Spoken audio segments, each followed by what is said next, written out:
आदरणीय सभापति जी, गरीबों को शक्ति देने के लिए, गरीबों के सशक्तिकरण के लिए जितना काम हमारे कार्यकाल में हुआ है, हमारी सरकार के द्वारा हुआ है, इतना पहले कभी नहीं हुआ। गरीबों का सशक्तिकरण और गरीब ही गरीबी को परास्त करे, उस दिशा में हमने योजनाओं को आकार दिया।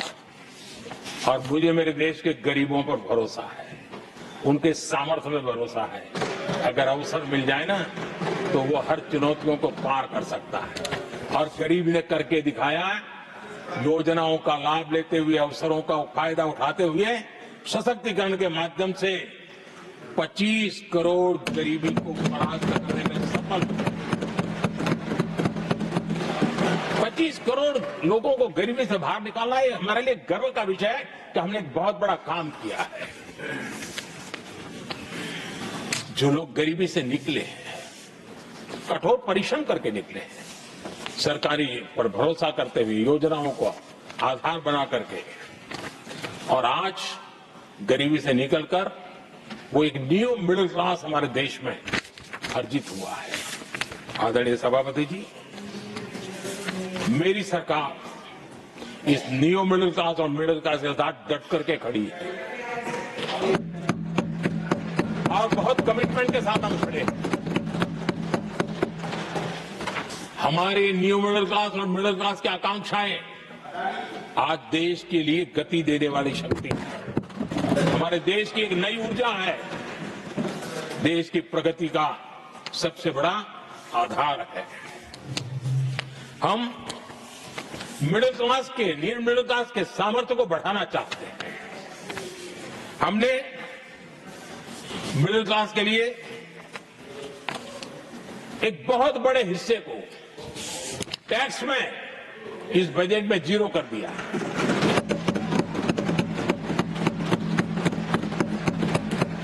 2013 में 2 लाख तक की आय टैक्स में मुक्ति थी, इनकम टैक्स में 2 लाख तक मुक्ति थी। आज हमने 12 लाख तक टैक्स में मुक्ति कर दी। हम 70 साल से ऊपर के किसी भी वर्ग के क्यों न हो, किसी भी समाज से क्यों न हो, उनको आयुष्मान योजना का लाभ देकर के, और उसका सबसे बड़ा लाभ मिडिल क्लास के बुजुर्गों को मिल रहा है। आदरणीय सभापति जी, हमने देश में 4 करोड़ घर बनाकर हमारे देशवासियों को दिए, जिसमें से 1 करोड़ से ज्यादा घर शहरों में बने। हमने घर खरीदने वालों के साथ बहुत बड़ा फ्रॉड हुआ करता था, उनको सुरक्षा देना बहुत जरूरी था। और इसी सदन में हमने रेरा का कानून बनाया है, जो आज मध्यम वर्ग के भर के सपने के खिलाफ जो रुकावटें थी, उसको दूर करने एक महत्वपूर्ण हथियार बना है। इस बार बजट में स्वामी इनिशिएटिव लाया गया है, जो हाउसिंग प्रोजेक्ट अटके हुए हैं, जिसमें मध्यम वर्ग के पैसे रुके हुए हैं और उनकी सुविधाएं अटकी हुई हैं, उनके उस काम के लिए 15,000 करोड़ रुपए इस बजट में हमने आवंटित किया है, ताकि मध्यम वर्ग के उन सपनों को पूरा कर सकें। आदरणीय सभापति जी, स्टार्टअप का रिवॉल्यूशन जिसको आज दुनिया ने देखा है, और उसका एक प्रभाव भी है। ये स्टार्टअप चलाने वाले कौन है? ये स्टार्टअप चलाने वाले नौजवान ज्यादातर मिडिल क्लास के नौजवान हैं। आज पूरी दुनिया भारत के प्रति आकर्षित है, खास करके G20 समूहों की देश के 50-60 स्थानों पर जो मीटिंगें हुई, उसके कारण भारत को जो पहले सभी दिल्ली, मुंबई या बेंगलुरु मानते थे, भारत को विशालता का उनको पता चला है। और आज विश्व का भारत के टूरिज्म के प्रति आकर्षण बढ़ा है। और जब टूरिज्म बढ़ता है तो व्यवसाय के भी अनेक अवसर आते हैं और उसका लाभ भी हमारे मिडिल क्लास को बहुत मिलने वाला है, उनके आय के साथ। आदरणीय सभापति जी, आज हमारा मिडिल क्लास आत्मविश्वास से भरा हुआ है और ये अभूतपूर्व है। ये अपने आप में एक बहुत बड़ा सामर्थ्य बना देता है देश का। और मुझे पूरा विश्वास है कि भारत का मध्यम वर्ग विकसित भारत के संकल्प को साकार करने के लिए कमर कस करके खड़ा हो गया है, हमारे साथ चल पड़ा है। हमारे माननीय खड़गे जी आपके सामने बढ़िया बढ़िया शेर सुनाते रहते हैं और उनका शौक है शेर सुनाने का। और सभापति जी आप भी बड़ा मजा लेते हैं।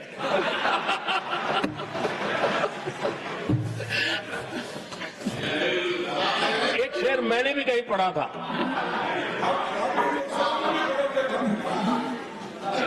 तमाशा करने वालों को क्या खबर, तमाशा करने वालों को क्या खबर, हमने कितने तूफानों को पार कर दिया जलाया है, हमने कितने तूफानों को पार कर दिया जलाया है। आदरणीय सभापति जी, मैं आदरणीय खड़गे जी वरिष्ठ नेता है और मैं हमेशा सम्मान करता हूँ। और इतना लंबा समय सार्वजनिक जीवन ये छोटी बात नहीं है। और मैं इस देश में चाहे शरद राव हो चाहे खड़गे जी हो, इन सबका मैं, हमारे देवगौड़ा जी बैठे हैं, ये असामान्य सिद्धियां हैं उनके जीवन की जो उन्होंने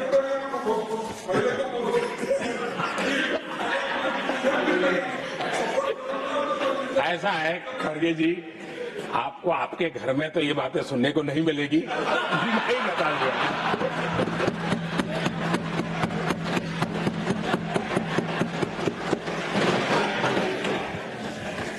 इस बार मैं देख रहा था कि खड़गे जी कविताएं पढ़ रहे थे, लेकिन जो बातें बता रहे थे, और आपने बड़ा सही पकड़ा था कि जरा बताओ तो सही ये कविता है कब की है? उनको पता था, सभापति जी उनको पता था ये कविता कब की। भीतर कांग्रेस की दुर्दशा का इतना दर्द पड़ा था, लेकिन वहां हालत ये है कि बोल नहीं सकते, तो उन्होंने सोचा ये अच्छा मंच है, यही बोल दें।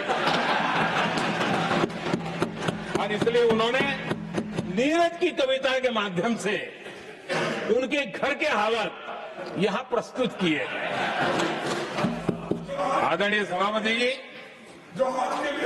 खड़गे जी को मैं आज वही कवि नीरज जी की कुछ पंक्तियां सुनाना चाहता हूं।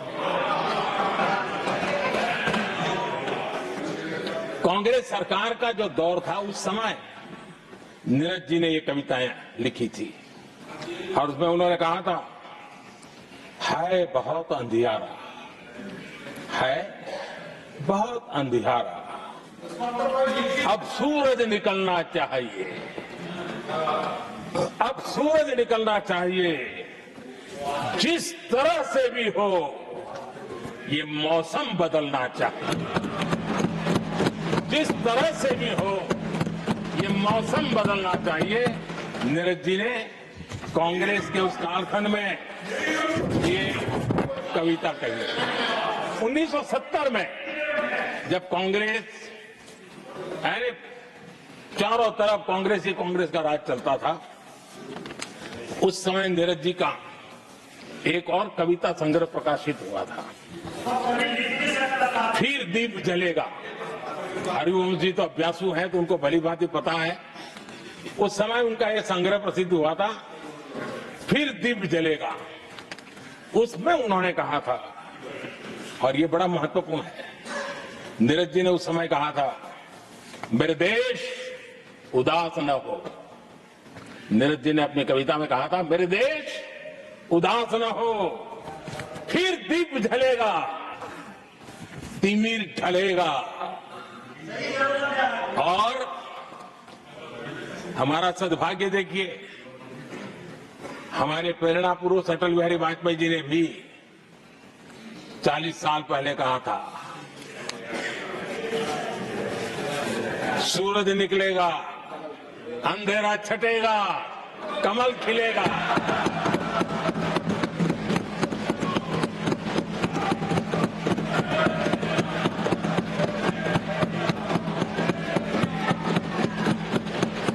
आदरणीय नीरज जी ने कहा था, जब तक कांग्रेस का सूरज चमकता रहा, देश ऐसा ही अंधेरे में रहता रहा। कई दशक तक ऐसे ही हाल बने रहे। आदरणीय सभापति जी, किसी भी देश को विकासशील से विकसित की जो यात्रा होती है, उसमें जन कल्याण के कामों का अपना महत्व है, लोक कल्याण के कामों का अपना महत्व है, लेकिन इंफ्रास्ट्रक्चर एक बहुत बड़ा कारण होता है, बहुत बड़ी ताकत होता है। और विकासशील से विकसित की यात्रा इंफ्रास्ट्रक्चर से गुजरती है, और हमने इंफ्रास्ट्रक्चर का इस महत्व को समझा है और हमने इस पर बल दिया है। और जब इंफ्रास्ट्रक्चर की बात होती है तो ये भी जरूरी है कि वो समय सर पूरे हो, जिसकी हम कल्पना करें, योजना करें, आवश्यकता समझे, लेकिन लटके रहे तो उसका फायदा नहीं मिलता है, उससे टैक्स पेयर का पैसा भी बर्बाद होता है और देश उस लाभ से वंचित रह जाता है, अनेक सालों तक इंतजार करता है, उसका बहुत बड़ा भारी नुकसान होता है जिसको शब्दों में गिना नहीं जा सकता है। कांग्रेस के कालखंड में अटकाना, भटकाना, लटकाना, ये उनका कल्चर बन गया और उसके कारण ये राजनीति का हिस्सा था। इस प्रोजेक्ट को करने देना, नहीं करने देना, उसमें राजनीतिक तराजू रहता था। सबका साथ, सबका विकास का मंत्र नहीं होता था।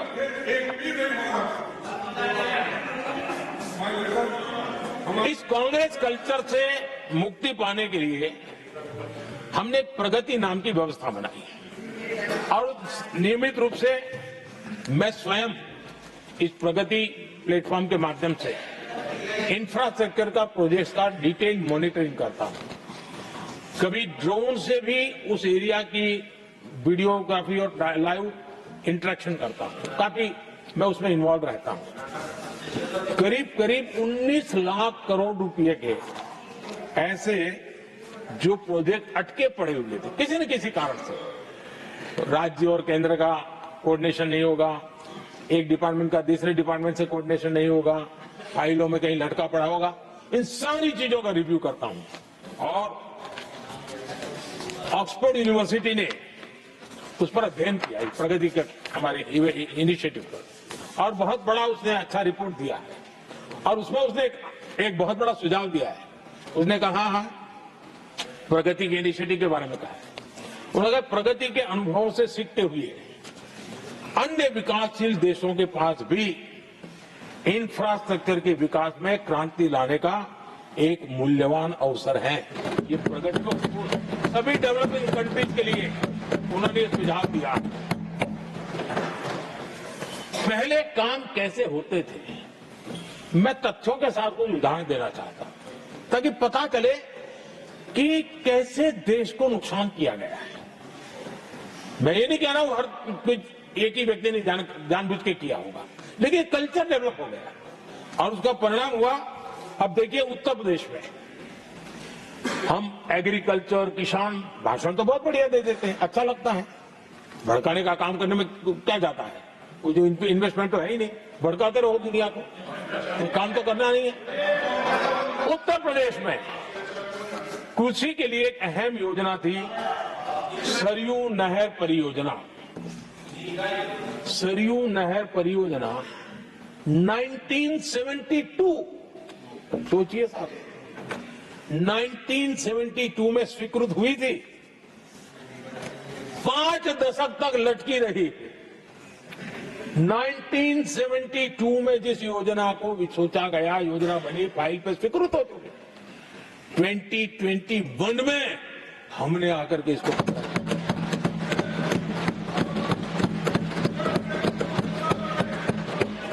आदरणीय सभापति जी, जम्मू कश्मीर की Udhampur Srinagar Baramulla rail line, Udhampur Srinagar Baramulla rail line in 1994 में स्वीकृत हुई थी। 1994 में ये रेल लाइन भी वर्षों तक लटकी रही। 3 दशक बाद आखिरकार हमने 2025 में इसे पूरा किया। आदरणीय सभापति जी, ओडिशा की Haridaspur Paradip rail line, Haridaspur Paradip rail line 1996 में स्वीकृति हुई थी। ये भी वर्षों तक अटकी रही और ये भी 2019 में हमारे कार्यकाल में पूरी हुई। आदरणीय सभापति जी, असम का बोगीबिल ब्रिज 1998 में स्वीकृत हुआ था। ये भी हमारी सरकार ने 2018 में पूरा किया। और मैं ऐसे आपको सैकड़ों उदाहरण दे सकता हूं।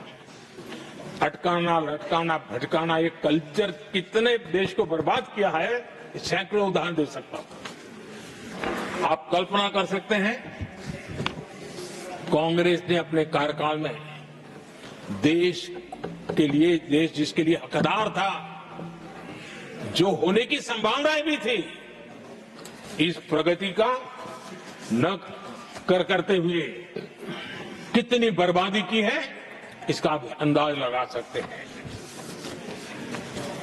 इंफ्रास्ट्रक्चर प्रोजेक्ट्स में सही प्लानिंग और समय सही एग्जीक्यूशन, इसके लिए पीएम गति शक्ति नेशनल मास्टर प्लान बनाया है। पीएम गति शक्ति में जो लोग डिजिटल वर्ल्ड में इंटरेस्टेड हैं, उनके लिए जरूरी है समझना, और मैं तो चाहूंगा इसको राज्यों ने भी उपयोग करना चाहिए। पीएम गति शक्ति प्लेटफॉर्म में 1600 डेटा लेयर्स हैं हमारे देश के अलग अलग कामों के, और निर्णय प्रक्रिया को तेज करते हैं, सरल करते हैं, और उसको लागू करने में भी बहुत तेजी से उसको लागू किया जा सकता है। तो आज गति शक्ति प्लेटफॉर्म अपने आप में एक बहुत बड़ा इंफ्रास्ट्रक्चर के काम को गति देने वाला आधार बन गया है। आदरणीय सभापति जी, ये सारी पाबंदियां और लाइसेंस राज की नीतियों ने भारत को दुनिया की सबसे धीमी आर्थिक वृद्धि दर में धकेल दिया। लेकिन क्या आप जानते हैं, इस कमजोर वृद्धि दर को, इस विफलता को दुनिया में किस नाम से कहने की शुरुआत हो गई? हिंदू रेट ऑफ ग्रोथ कहने लगे। एक समाज का पूरा अपमान, विफलता सरकार में बैठे हुए लोगों की, काम न करने के सामर्थ्य बैठे हुए लोगों का, समझ शक्ति का अभाव बैठे हुए लोगों का, दिन रात भ्रष्टाचार में डूबे हुए लोगों का, और गाली पड़ी एक बहुत बड़े समाज को, हिंदू ग्रेट ऑफ ग्रोथ।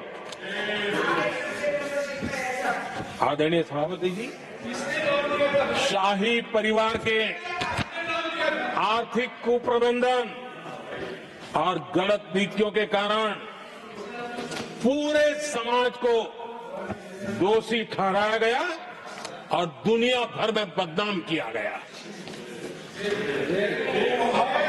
जबकि हम इतिहास देखें तो भारत के लोगों का तरीका और नीतियां, भारत के स्वभाव में लाइसेंस राज नहीं था, परमिट नहीं थी। भारत के लोग सदियों से, हजारों साल से खुले में विश्वास करते थे, और हम उन समुदाय में सबसे पहले थे जो दुनिया भर में मुक्त व्यापार, फ्री ट्रेड, उसमें मेहनत करते थे, काम करते थे। सदियों पहले भारतीय व्यापारी दूर दराज के देशों तक व्यापार करने के लिए जाते थे, कोई बंधन नहीं थे, कोई रुकावटें नहीं थे। ये हमारी प्रकृति की संस्कृति थी, हमने उसको तबाह करके रख दिया।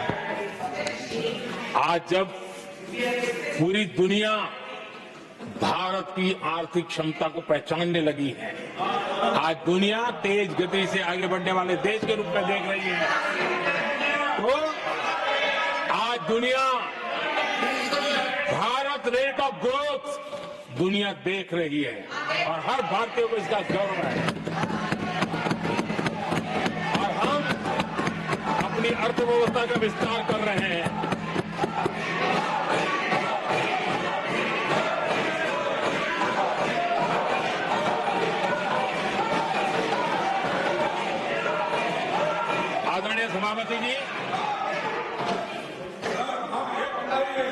आदरणीय सभापति जी, कांग्रेस के पंजे से मुक्त होकर आप देश चैन की सांस ले रहा है और ऊंची उड़ान भी भर रहा है।